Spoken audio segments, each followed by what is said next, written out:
Before we jump in, May 1st, today is Gianna Bryant's birthday. So just wanted to wish her a happy birthday, Gigi. We love you, we miss you. So every year we embark training camp, the journey of a season, with the goal of putting another banner up. And any season we don't do that, we've fallen short of our ultimate goal here. That said, this season was full of some exciting things that we really need to lean into for our future. One is the coach sitting next to me.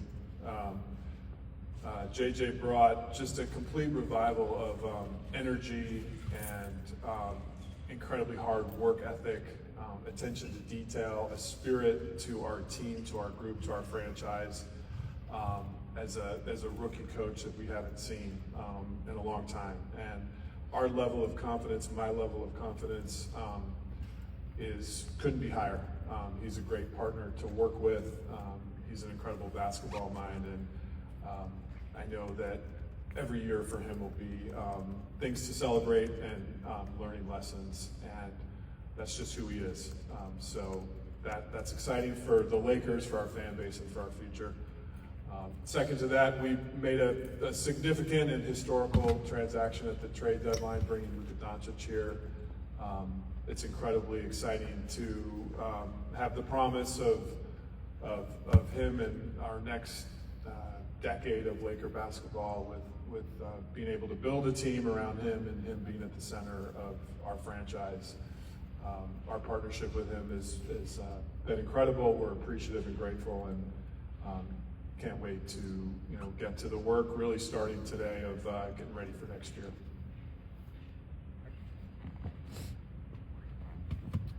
Rob, following up on kind of how you just described things and the excitement of this season, how the round one series ends up going and the disappointment, and how does that impact the way that you look to build the roster, clearly with Luka in mind? What did you feel like was there? What did you feel like you really want to see as you go forward with JJ and the rest of the group? Yeah, I think it's important to recognize, this team was able to finish third in an incredibly tough Western Conference. And when you make a seismic trade at the deadline, your roster and the building around it, it's kind of like trying to build an airplane in the sky. And now we get a chance to sort of land that plane, put it in the hangar, and really figure out the parts of it that we need to retrofit and change.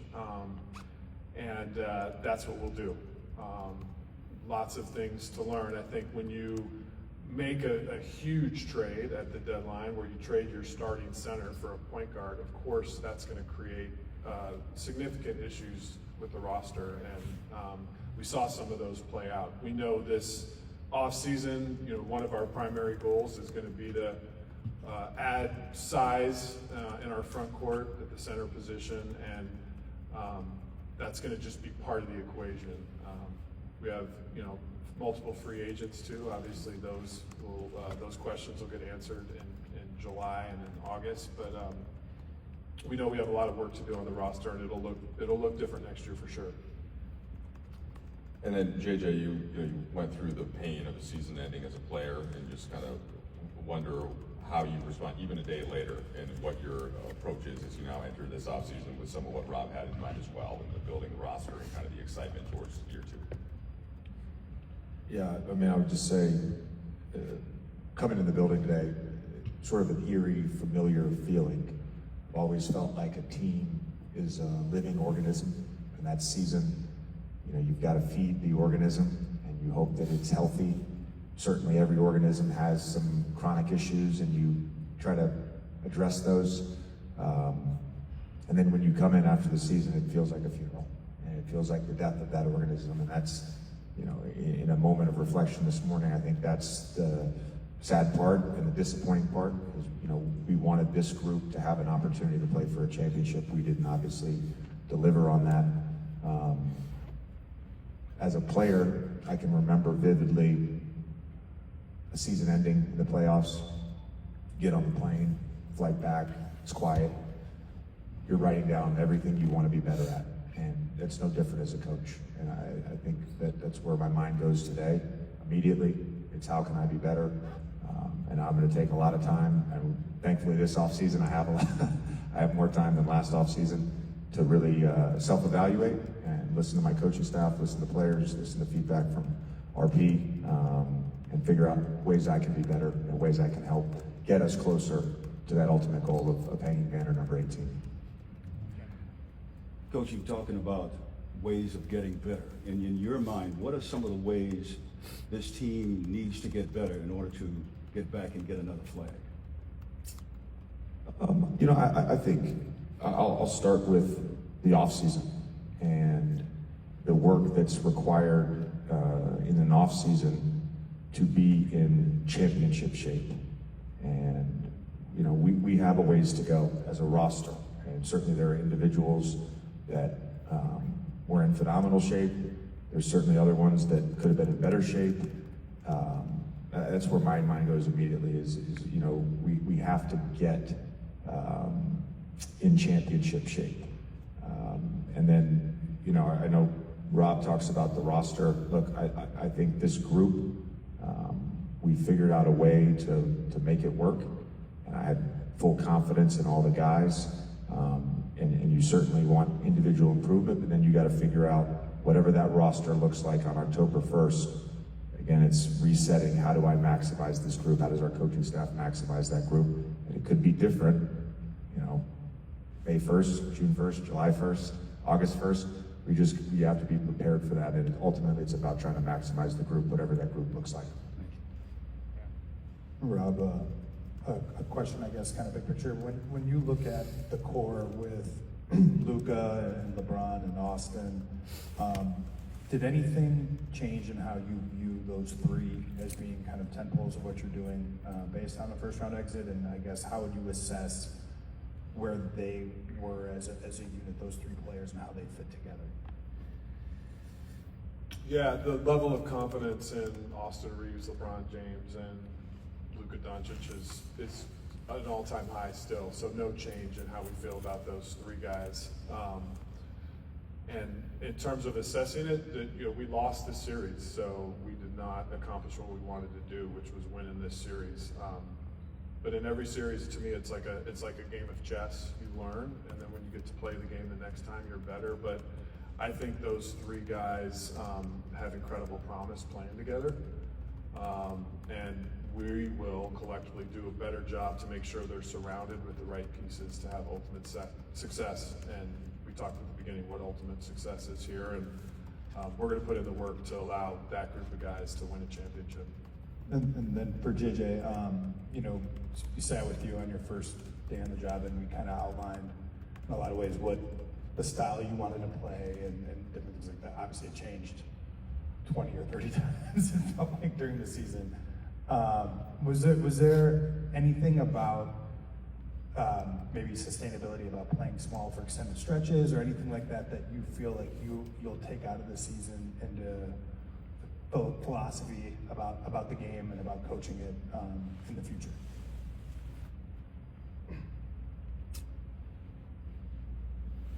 I don't necessarily think my philosophy has changed. Again, you have to maximize whatever group you have. So the philosophy doesn't change. I recognize the need for size, and certainly Gobert in games 4 and 5 really hurt us on the offensive glass. But it is about, what do you have in front of you? So I can have a philosophy. I can want to play up tempo and move the ball side to side and run 7 different actions on a given possession. Is that what's best for my group? If the answer is no, then I'm not going to do that. So it is about just trying to figure out what's best for the group. I think that's my guiding philosophy, more so than some overarching theme about personnel. Rob, looking back to the trade deadline, how do you feel like the rescinded trade with Charlotte affected how things played out from that point on? Yeah, so there's NBA rules that prohibit us from speaking to a particular transaction, but I'll say in general, it's very clear, and it was clear then, and we spoke to it, that this team and this roster needs more size and needs a center position. That's a very clear and obvious byproduct of trading potentially the best big in the league to Dallas to get a point guard. Of course, that's going to open up a huge hole. And as I said before, the trade deadline and the moments up to it don't allow you the requisite time to explore every single unturned stone to add a big to our roster. We just didn't have the time after the Luka trade, but now we do. That's the good news. And clearly we'll be very diligent, we'll be very detailed, we'll work hard. You got the NBA Combine coming up here in a couple weeks in Chicago. That's when a lot of the executives get together and start talks about off-season planning and roster construction. And the one thing we know about the NBA is there's always new and unexpected opportunities around the corner. That's just the nature of this business, and that my focus is going to be on that and making sure that next year we have the requisite size to have a team that can compete for a championship. In JJ and LeBron's end of season remarks last night, he complimented your job as head coach, and he acknowledged that being the head coach of the Lakers is a lot different than maybe any other job in the league. Part of your perspective being that guy, do you evaluate your players in terms of are they built for this market, this pressure cooker, this environment that's the day-to-day grind? And if you do have that perspective, how did you feel about your group's ability to handle what that requires to succeed in? Yeah, you certainly factor that in. I would say you factor that in regardless of the market. We all know what the Lakers is. I talked about it when I did my opening press conference. I know what I signed up for, and I know there's a lot of blame that gets placed on me, and I'm willing to accept that. Believe me, no one's harder on me than me. You know, in terms of our players, I think they handled it well all season, and we certainly had ups, and we certainly had downs, and we were able to weather that as a group. You know, I think it's hard sometimes to admit this, and maybe this is hard sometimes for a coach or a player to admit this. We lost to a better team. I mean, that's just the reality. We did, and we put ourselves in a position to win games 3, 4, and 5, and we weren't able to do that in the fourth quarter. And that's where I think you really have to evaluate and really try to grow from as a coach, and certainly as a group, whatever that group looks like next year. Minnesota is a great basketball team. They really are. I said that before the series. I knew that coming into this. But I think, you know, our guys were able to handle all the pressure and all the ups and downs throughout the season in a very good manner. Hey, Rob, to follow up on the center position, what specific traits are you looking for? What type of skill set? And then are there any other needs you're looking at? Obviously, that's the top one, but you know, needs 2 or 3 going into the summer. Yeah, I think in terms of center traits, it would be great to have a center that was a vertical threat, lob threat, and someone that could protect the interior defensively. I think those would be keys, but there's multiple different types of centers that can be very effective in the league. You know, there's also spread centers that can protect the rim. We'll look at those as well. So I wouldn't want to limit the archetype, but we know we need a big man. And then I think in terms of just solidifying our defensive core on the wings and just making sure that we have you know, players that can defend the wing position. That's a essential need. We see it playing out in the playoffs, and anytime you can upgrade your defensive core on the perimeter, I think that's going to help. And then for JJ, Luka mentioned that when he and Kyrie teamed up, that first like half season, they didn't quite have the chemistry that they felt they needed. And it took the summer and having a training camp, having a preseason to kind of figure things out offensively. What do you think would be the benefit with this group moving forward with Luka, LeBron, and Austin, and just having that training camp to install things and just, you know, build things maybe differently? Yeah, you know, Greg St. Jean was with Dallas that year, and so, you know, he's kind of spoken to me about that it's nothing malicious, it's nothing intentional, but these things take time, particularly with star players. There's a reason in the modern NBA history, go back the last 30, 40 years, there's been a handful or less than a handful of all-star players traded in a season that led directly to a championship. These things take time. So I think there's a great benefit in a full off season. I know those guys will be communicating. Hopefully we can get them together at some point for some sort of mini camp. And then going through training camp preseason, again, that's sort of where you build the foundation and the building blocks for the rest of the year. I think there's value in repetition, and frankly, we didn't get a ton of repetition, and that's the nature of making an in-season trade. But certainly feel very confident and very optimistic about those three going forward. I'll just add to that too. I think when your foundation for those three players is that they're players of high character and a highly competitive nature, that's the perfect starting point. You have three players like that. LeBron's a selfless player, high character. All he cares about is winning. Luka Doncic the same. Austin Reeves the same. I think when you get those three pillars in a training camp environment and you're starting to build an ethos around them, that's a great starting point. And we didn't have that opportunity this year, but we will next year. Morning, Rob. First one for you. Going back to JJ's introductory press conference, he mentioned that looking to create margins, whether it's I think you mentioned turn the ball over, turnovers, offensive rebounding down the line. You mentioned looking for a center, the defensive wing. When you look at certain players, are you going to be looking, I guess, for players who can widen those margins in ways that if you guys had that players in the series, maybe could have gone a little differently? Yeah, I think we started training camp with, we launch it every year with the training camp t-shirt. It was about the details, and I think JJ and his staff stayed committed to that. And we know the playoffs are won in the margins. Game 4 came down to, a couple plays at the end, a referee call last night. The game was close going down the stretch. So we've got to live in those details, and then we've got to find players that care about the details and commit to obsessing about the details. So whatever players we bring in through free agency or trade, those core characteristics are going to be at the center. And then JJ, we spoke with Luka last night. He called you a hell of a coach. He even said that at times it feels like he's back in Europe. What was that bond like? I guess rebuilding that bond after you guys were teammates in Dallas, and I guess building that synergy out, looking forward. Yeah. Well, I was only in Dallas for 2.5 months. We both had an immediate bond to each other, despite our age difference, despite he wasn't a father then. I had 2 kids. We've kept in touch. We've spent a little bit of time together in the last 3 years.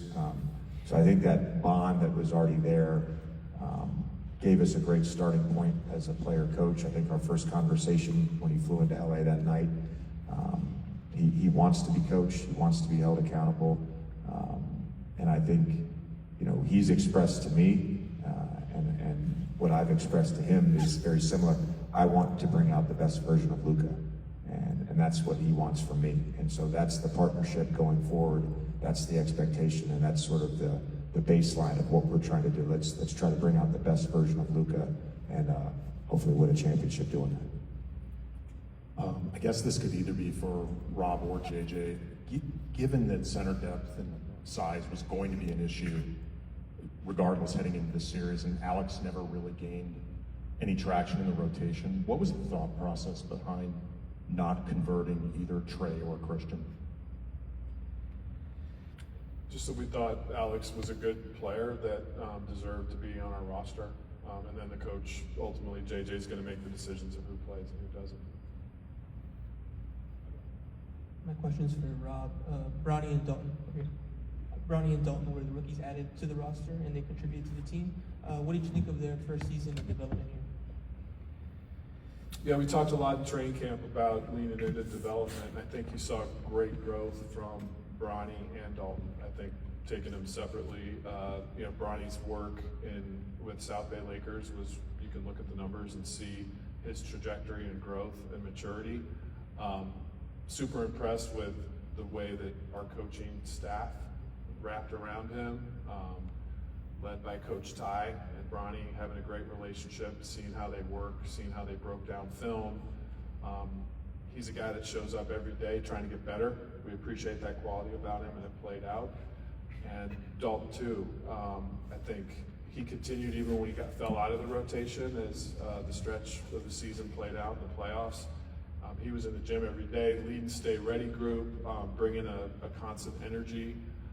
He's already talked about what he wants to do this offseason in terms of adding to his strength, adding to his endurance and his ability to defend and be physical in the league. So I'm proud of both of those guys for sure. Good morning, Rob and JJ. JJ, to build off the point you made about wanting the team to be in championship shape, what do you all expect what the off-season regiments will look like so that they're better prepared for the championship shape? It's something that we'll build out over the next couple weeks with our player development coaches, our performance staff, our training staff. We obviously recognize it's a long season, and some guys have routines, and it's not that we're looking to completely break routines, but we do want to have a program in place for each guy so that when they come back in mid-August, September, we can build off of that and start training camp in a really good spot conditioning-wise.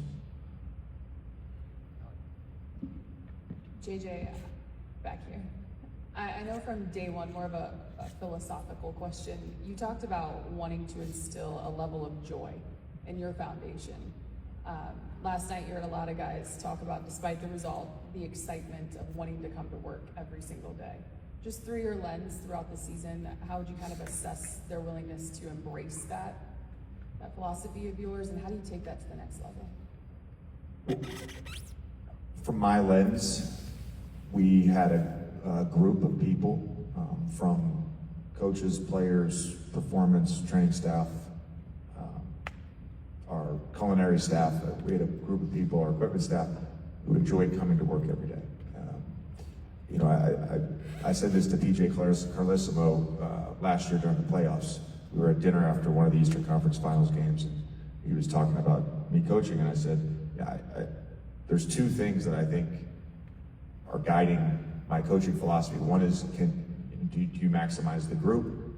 And the second is, do people enjoy coming to work? Now, we'll obviously get feedback on that from our players, but I know from our coaching staff and in talking to them over the last few weeks, all of them have had a great experience this year.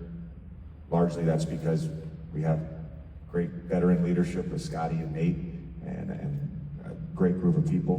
But I think everybody who came in this building both embraced all our values, the work, the joy, the respect, the trust, all of the things we talked about from day one. We had that in this building. Hey, JJ, just curious to get your thoughts on just your overall first year as the head coach. How important is this for you, for your own personal development from a head coaching perspective, to have the highs, the lows, the praise, the criticism, just for your own personal experience, just that overall thought? I look at everything as an opportunity for growth, and I don't. Giannis had a press conference a couple years ago where he talked about failure versus success, and I think I look at things more as a river, and it's all part of one long, winding journey. And along that, you might run into a dam, you might run into the beaver's work. We talked about that before. You just never know what things come along on that journey. And so you have to be willing to embrace failure, and you have to be willing to embrace success, but you have to be able to grow in both. And so I think everything that happened this year with the players, the staff, the wins, the losses, all of that has been incredibly beneficial. And I'm not ready for the offseason. None of us are, but this will be a great offseason for me and my staff to continue to grow as well. Hey Rob, LeBron's kind of served as a Swift Army knife for you guys over the years, filling whatever role you guys need. If he does come back, will you approach the roster building this offseason with one specific kind of role in mind for him, or is it more just let's build the best roster possible and then he's willing to do whatever's necessary? LeBron is is a GOAT, you know, one of the GOATs of the game, and he's a completely selfless leader, and I think we saw that in this playoff series, moving to playing more off the ball and committing to the defensive end, and I think it's just a testament to his championship DNA and character. And I think LeBron's going to have high expectations for the roster, and we're going to do everything we can to meet those. But I also know that whatever it is, he's going to still give his 100% every night, whether that's scoring, assisting, defending, rebounding, leading. We know that's going to always be 100%, never wavers. Hi, this question is for JJ. Roy yesterday talked about how coaching staff believed in him and that helped him grow as a basketball player. You also gave him responsibility defensively and rebounding. How do you assess how he played, especially in the playoffs? And what do you expect him to be working on this summer? I thought Rui had an outstanding season, and he was incredibly important to what we were able to do this year. He was just he was a vital cog on both sides of the ball, and in the games that he missed, it was apparent to the coaching staff how valuable he was, and particularly in the last two games, I thought he played extremely well in the playoffs. I'm excited to see his growth, and I think some of that is paint decision making. Some of that is working on his handles and his closeouts. But for a guy, of all the guys, that we laid out what we expect from them, what we're asking them to do, and starring in their role, he's up there at the top of the list for just embracing that and starring in that role all year.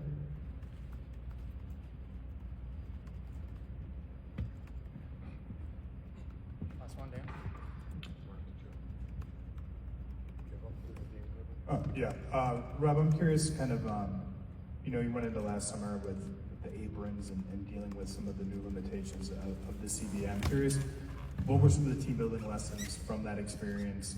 What were some of the team building lessons from working around a LeBron AD core that are going to be applicable as now the core has shifted, the rules are you're a little more familiar with them? What are some of the things that you can take to, as you kind of try to build this out here in the next sort of generation?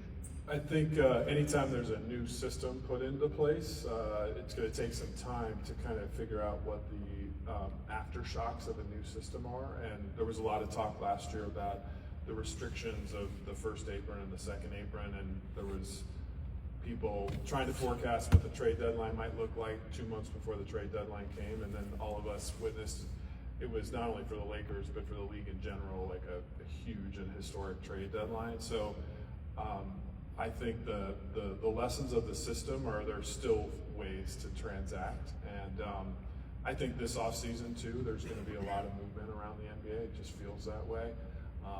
There's so many aggressive leaders of organizations that are expecting now